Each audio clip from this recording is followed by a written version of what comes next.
Hello guys, today we're gonna see how to send money to Guatemala with Sendwave. The first step we need to do is open our Sendwave app.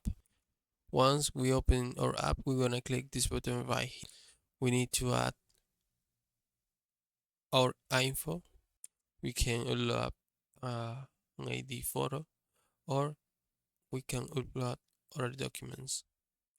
Also, we need to add a payment info right here, clicking this button right here. Once we do that, we need to click this button.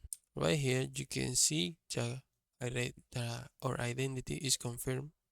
Now we can add a contact, click this button right here. And right here, we can select the country to send the money. In this case, we're gonna find right here, Guatemala.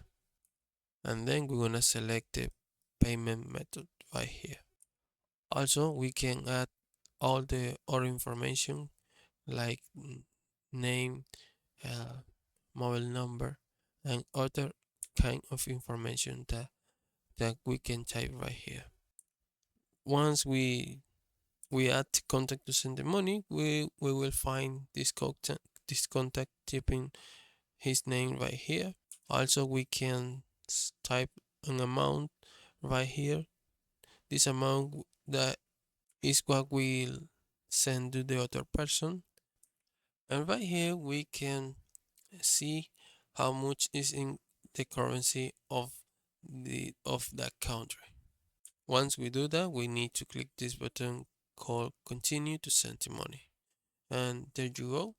It's really easy to do. I hope this video was helpful. Please comment and subscribe.